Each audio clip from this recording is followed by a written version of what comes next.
Selamat datang di pembelajaran jarak jauh Sensus Penduduk 2020.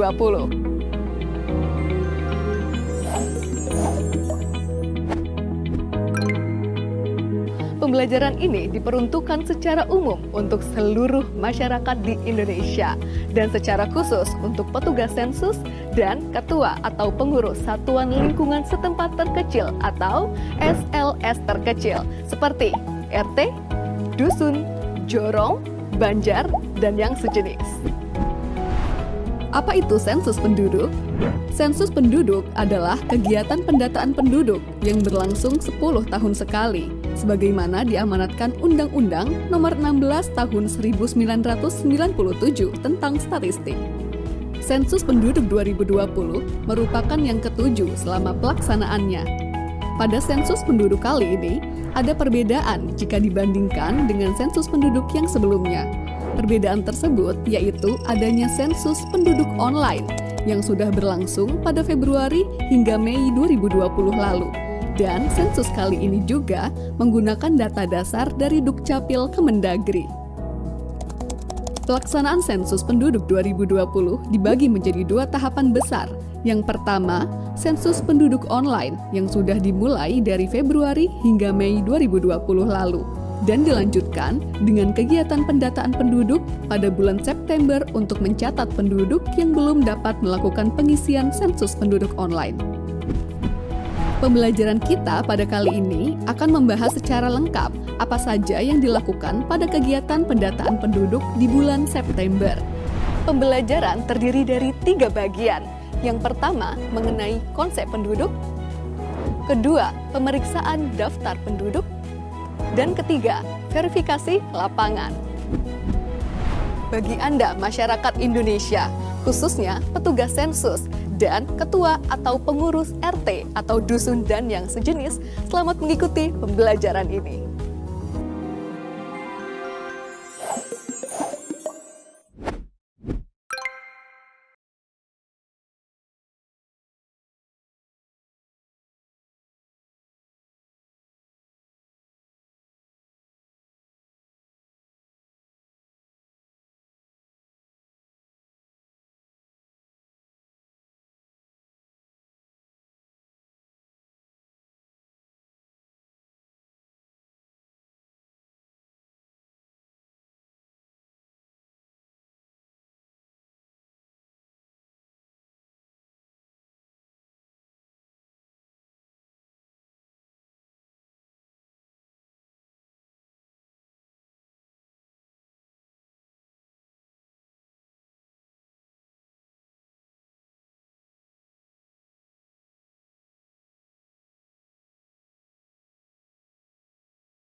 Ini Wida, KTP Karanganyar, tetapi telah menetap 7 bulan di kota Bandung dan berencana menetap untuk beberapa tahun ke depan.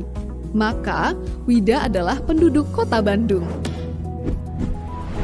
Jadi, penduduk di suatu daerah, mulai dari provinsi, kabupaten, kecamatan, hingga RT atau dusun dan sejenisnya adalah setiap orang yang telah menetap di daerah tersebut minimal 1 tahun atau kurang dari 1 tahun namun berencana untuk menetap lebih dari 1 tahun.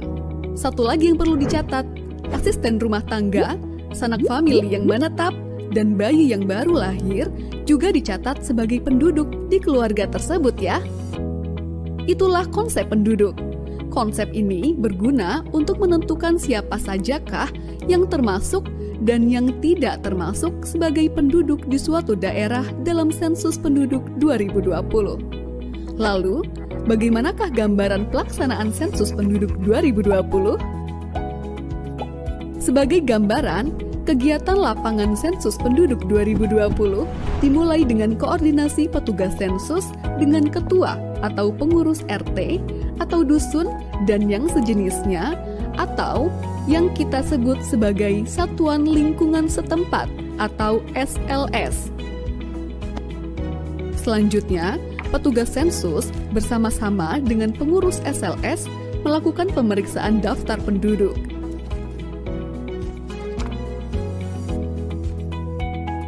Setelah itu, dilakukan verifikasi lapangan dengan mengelilingi wilayah SLS.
Nah, kita sudah mengetahui apa itu penduduk dan gambaran pelaksanaan sensus penduduk 2020.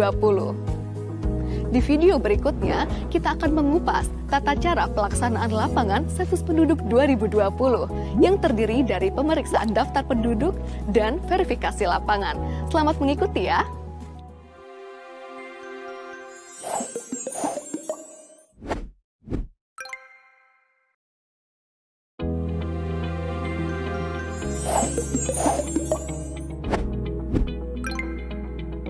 Tahapan kegiatan lapangan sensus penduduk 2020 dimulai dari pemeriksaan dokumen daftar penduduk SP 2020-DP oleh petugas sensus bersama ketua atau pengurus RT atau dusun dan yang sejenis atau disebut dengan SLS.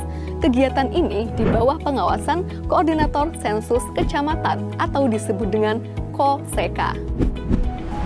Selain menggunakan atribut lengkap, ketika turun ke lapangan, petugas sensus juga harus mengenakan pakaian berlengan panjang, menggunakan face shield, masker kain, dan membawa hand sanitizer, serta memperhatikan protokol kesehatan.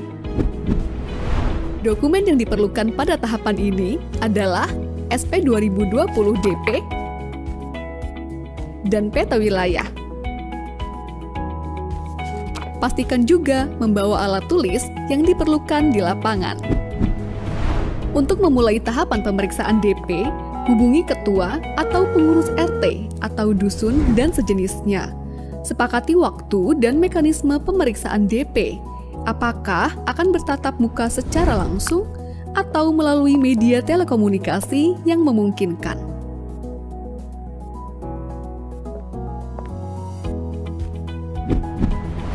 Kemudian, pastikan kesesuaian identitas wilayah RT atau dusun dan sejenisnya berdasarkan dokumen SP 2020-DP yang menjadi wilayah tugasnya.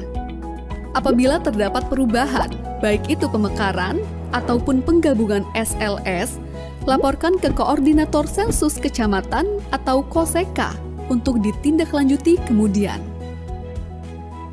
Sebelum memulai pemeriksaan, baca dan pahami petunjuk pengisian pada halaman kedua DP. Jika ada yang belum dipahami, dapat ditanyakan kepada Koordinator Sensus Kecamatan atau KOSEKA.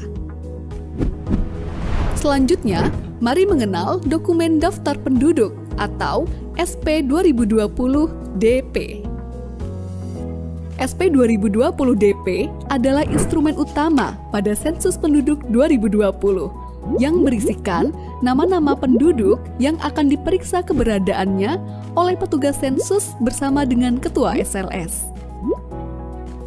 Nama-nama penduduk yang ada di dokumen tersebut merupakan gabungan dari data administrasi kependudukan dan hasil kegiatan sensus penduduk online. Dokumen DP terdiri dari beberapa bagian sebagai berikut. Pertama, halaman depan yang terdiri dari blok 1, pengenalan tempat, blok 2, keterangan petugas, dan blok 3, catatan.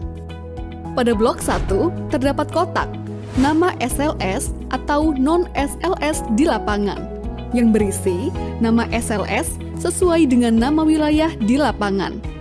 Rekap hasil pemeriksaan dan verifikasi lapangan diisi setelah blok 4A, 4B, dan 4C terisi semua. Kedua, petunjuk pengisian. Ketiga, blok 4A yang berisi daftar nama penduduk beserta keterangan individu lainnya pada suatu SLS yang akan dicek keberadaannya satu persatu oleh petugas sensus bersama ketua atau pengurus SLS. Di bagian bawah setiap halaman terdapat kolom rekap yang perlu diisikan untuk membantu pengisian total rekap yang terdapat pada halaman depan.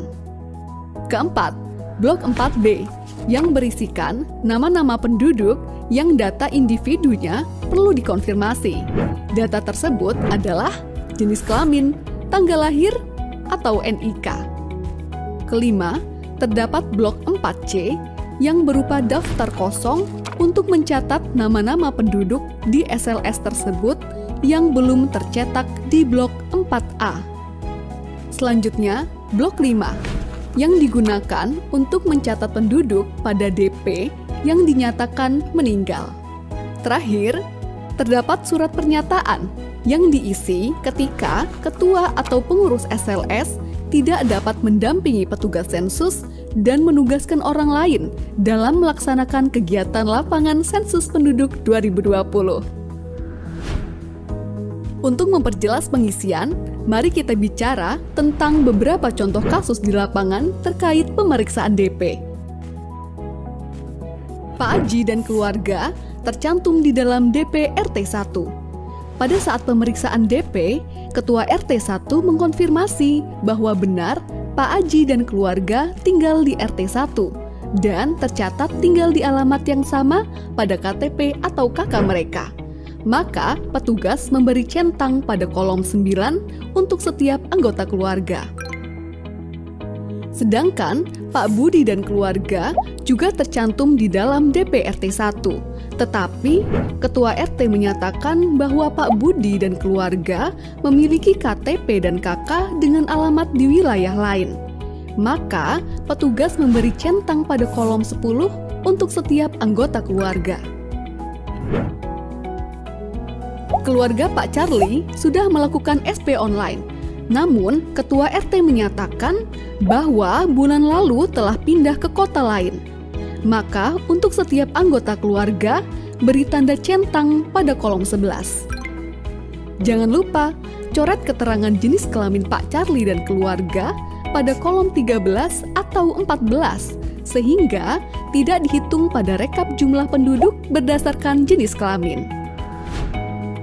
Contoh selanjutnya, keluarga Pak Rudi terdiri dari Pak Rudi, istri, 4 orang anak, ibu, dan seorang asisten rumah tangga yang tinggal di kota Semarang. Pak Rudi beserta istri dan anak pertama, kedua, dan ketiga, serta ibunya sudah melakukan pengisian sensus penduduk online. Alamat KK atau KTP keluarga Pak Rudi di kota Jogja, namun sudah tinggal di kota Semarang sejak tahun 2017. Maka, pada pemeriksaan DP oleh petugas pada RT tempat tinggal Pak Rudi saat ini di Kota Semarang dilakukan dengan cara berikut.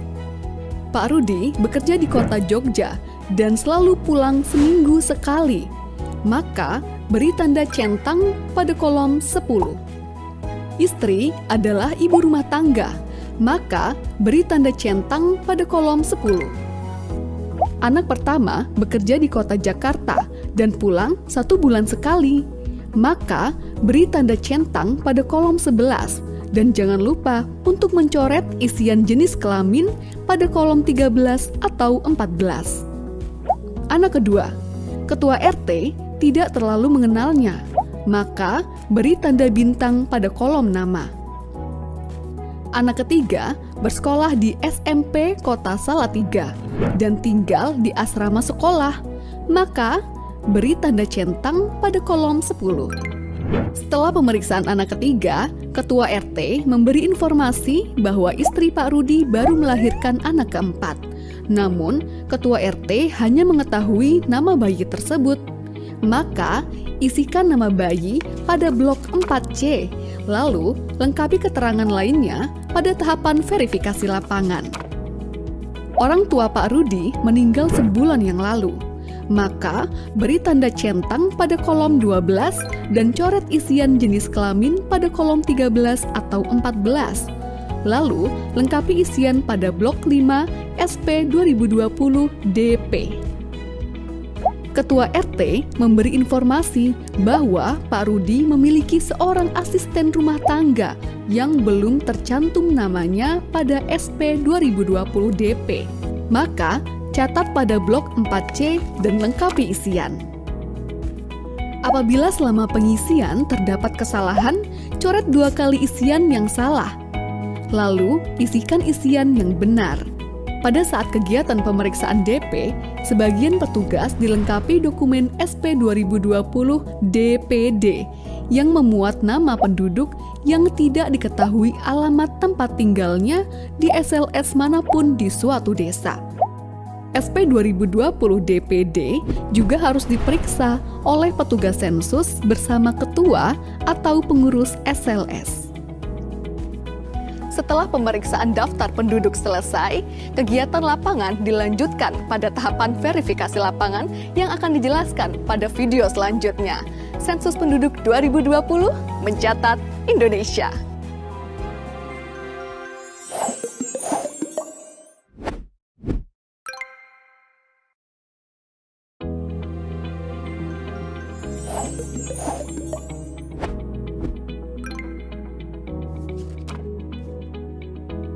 Setelah melakukan pemeriksaan daftar penduduk atau dokumen DP bersama ketua atau pengurus SLS, tahapan sensus penduduk 2020 selanjutnya adalah pelaksanaan verifikasi lapangan. Apa yang dilakukan petugas sensus pada saat verifikasi lapangan?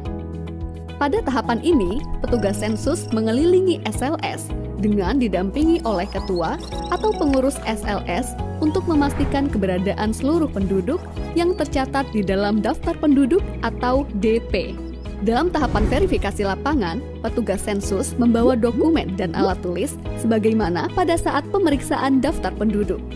Dokumen tersebut meliputi: pertama, dokumen daftar penduduk atau SP 2020 DP dan daftar penduduk desa atau SP 2020 DPD yang sudah diperiksa. Kedua, peta wilayah sensus atau SP 2020 WS yang digunakan untuk penelusuran wilayah dan memastikan batasan-batasan wilayah SLS kepada ketua atau pengurus SLS atau warga yang ditunjuk. Selama di lapangan, petugas dan ketua atau pengurus SLS wajib mematuhi protokol kesehatan pencegahan penyebaran COVID-19, mengenakan masker, selalu memastikan kebersihan tangan, dan menjaga jarak minimal dengan responden. Apa saja yang harus dilakukan oleh petugas pada saat verifikasi lapangan? Pertama, mengenali dan menentukan batas-batas wilayah SLS bersama ketua atau pengurus SLS. Kedua, menentukan bangunan pertama yang akan dikunjungi untuk diverifikasi keberadaan penduduknya.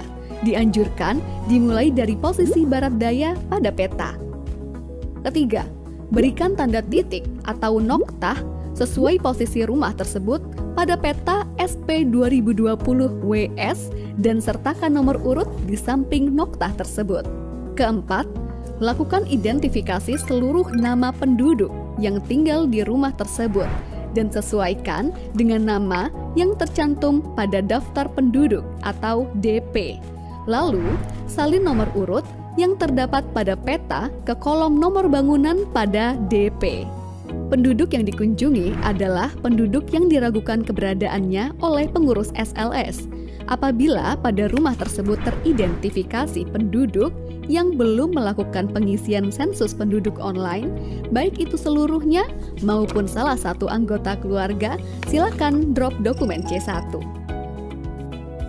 Lakukan prosedur tersebut untuk setiap rumah dan bangunan yang ada penduduknya.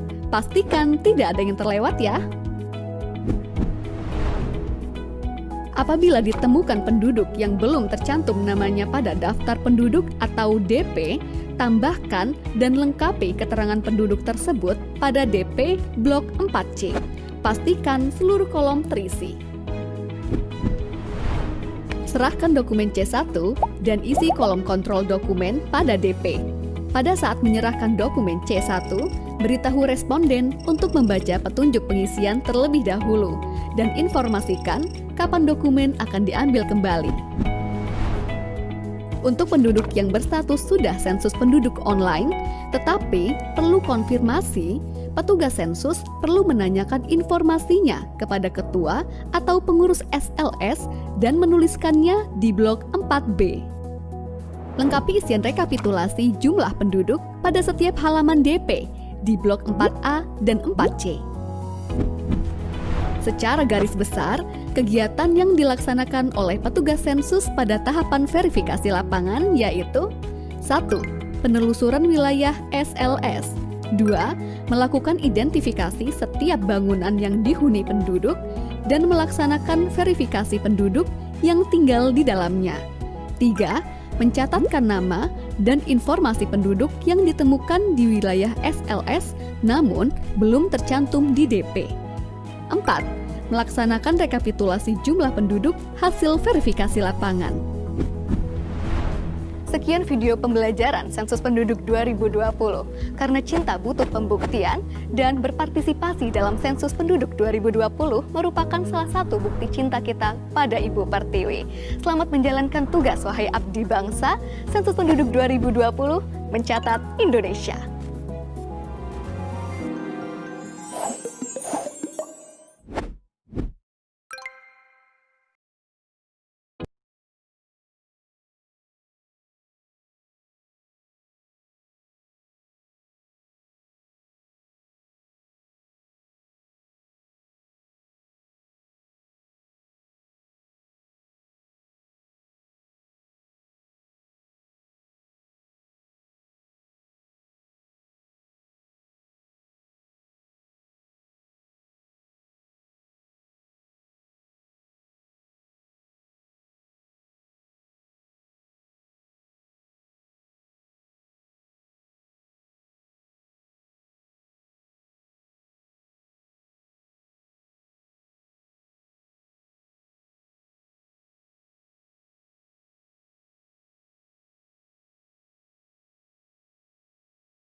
sensus. Selanjutnya, lanjutkan pengisian ke blok 3, data perumahan tempat tinggal. Bagian ini hanya diisikan sekali untuk setiap keluarga. Isikan status kepemilikan rumah yang Anda tempati saat ini. Isikan listrik yang Anda gunakan di rumah. Isikan sumber air minum utama yang digunakan oleh keluarga Anda. Apakah air kemasan atau isi ulang? Ledeng, pompa atau sumur bor, sumur, mata air, sungai atau danau, air hujan, atau lainnya. Isikan keterangan fasilitas jamban atau tempat buang air besar dan septic tank di tempat tinggal Anda. Isikan jenis lantai terluas di tempat tinggal Anda. Apakah keramik atau marmer atau granit, ubin atau tegel atau teraso, semen, kayu atau papan, bambu, tanah, atau lainnya. Selanjutnya, kita beralih ke blok 4. Blok 4 diisikan untuk setiap anggota keluarga. Jadi, kalau di rumah ada 3 orang, maka ada 3 blok 4 yang terisi. Isikan keterangan dari masing-masing individu. Pengisian dilakukan secara berurutan, satu persatu, dimulai dari kepala keluarga, lalu dilanjutkan ke istri, anak, dan anggota keluarga yang lain apabila ada. Kami akan mengilustrasikan pengisian. Isikan nama lengkap Anda sesuai KK atau KTP dengan menggunakan huruf kapital. Berikan tanda centang pada isian jenis kelamin. Isikan nomor induk kependudukan Anda. Apabila NIK ada, lanjut ke pertanyaan 404. Bila NIK tidak ada, berikan centang pada salah satu alasan pada isian 403B di bawah.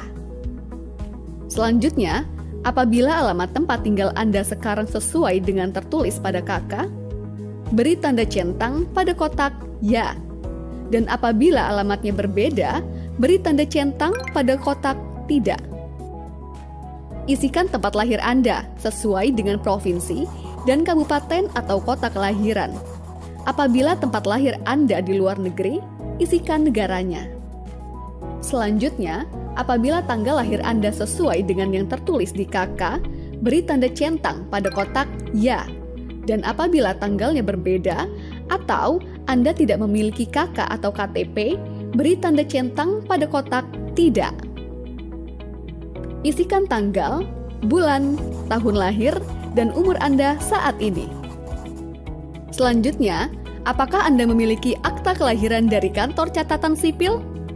Beri tanda centang pada kotak yang disediakan sesuai dengan jawaban Anda. Bila Anda memiliki akta kelahiran dari kantor catatan sipil atau Anda tidak mengetahui status kepemilikan akta kelahiran Anda, lanjut ke isian 407. Bila Anda tidak memiliki akta kelahiran dari kantor catatan sipil, isikan alasan utama Anda dengan memberi centang pada kotak yang disediakan sesuai dengan jawaban Anda. Selanjutnya, isikan status kewarganegaraan Anda. Bila Anda adalah WNI, tuliskan nama suku Anda di pertanyaan selanjutnya. Bila Anda adalah WNA, lanjut ke pertanyaan 409.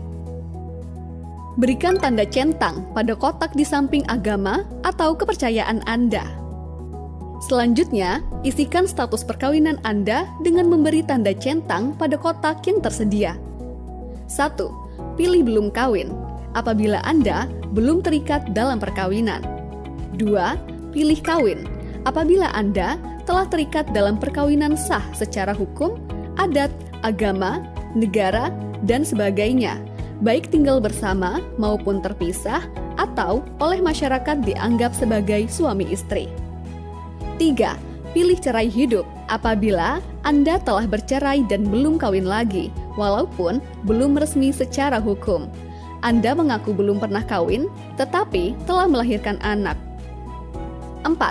Pilih cerai mati apabila Anda telah ditinggal meninggal oleh suami atau istri Anda dan belum kawin lagi. Bila Anda berstatus belum kawin, lanjutkan ke isian 411. Bila Anda berstatus kawin, cerai hidup atau cerai mati, isikan nomor surat atau akta pernikahan atau perceraian, atau surat atau akta kematian mantan suami atau istri Anda, lalu lanjutkan ke isian 411. Selanjutnya, isikan status hubungan Anda dengan kepala keluarga.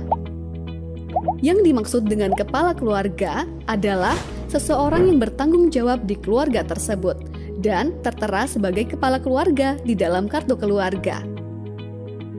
Bagi suami yang mempunyai istri lebih dari satu yang tinggal di rumah yang berbeda, maka namanya tercatat hanya di salah satu keluarga istri yang lebih lama tinggal.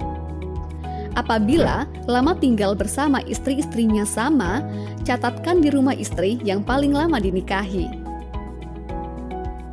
Yang dimaksud dengan famili lain adalah mereka yang memiliki hubungan famili dengan kepala keluarga ataupun suami atau istri kepala keluarga tersebut. Misalnya, adik, kakak, bibi, paman, kakek, atau nenek.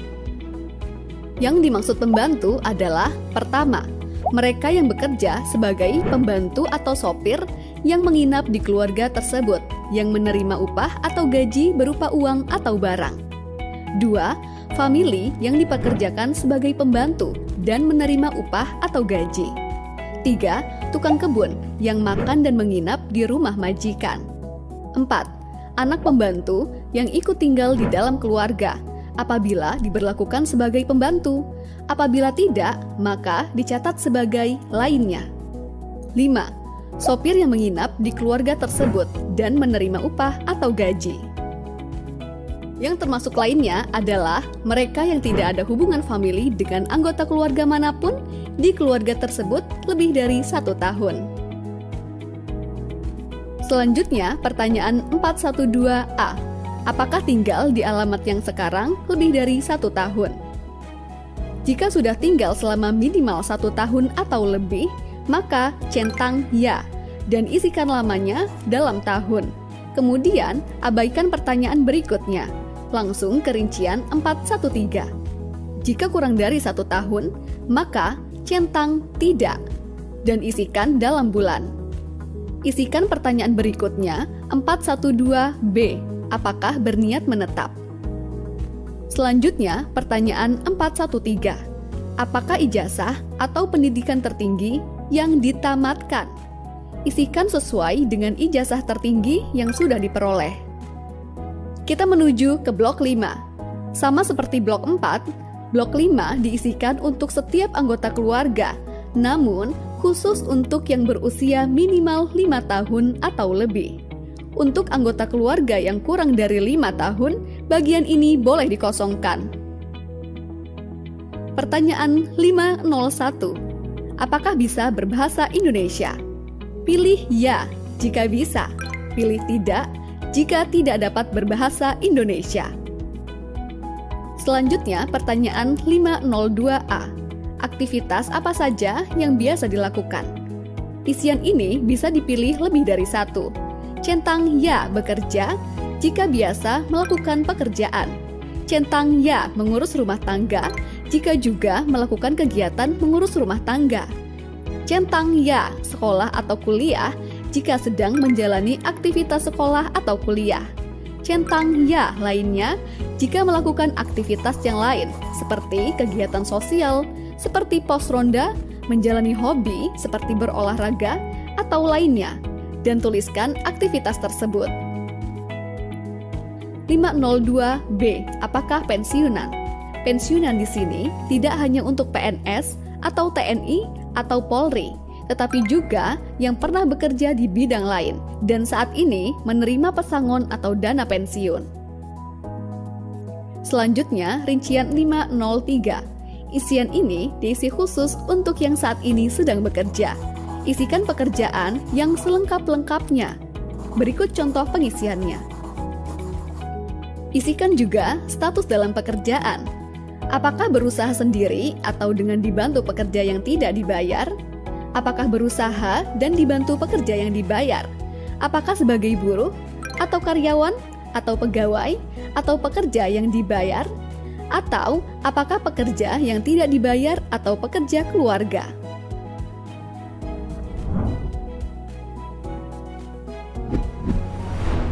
Isian untuk satu anggota keluarga sudah selesai. Ulangi pengisian untuk anggota keluarga yang lainnya pada lembar halaman berikutnya. Jika seluruh anggota keluarga sudah terisi dengan lengkap, periksa kembali isian dan simpan baik-baik. Selanjutnya, kembalikan kuesioner ini pada petugas sensus, atau ketua, atau pengurus RT, atau dusun, atau jorong, atau banjar. Mudah bukan? Pengisian kuesioner sensus penduduk bisa dilakukan mulai tanggal 1 September sampai 30 September 2020. Mari berpartisipasi langsung menentukan masa depan Indonesia dengan bersama kami mencatat Indonesia.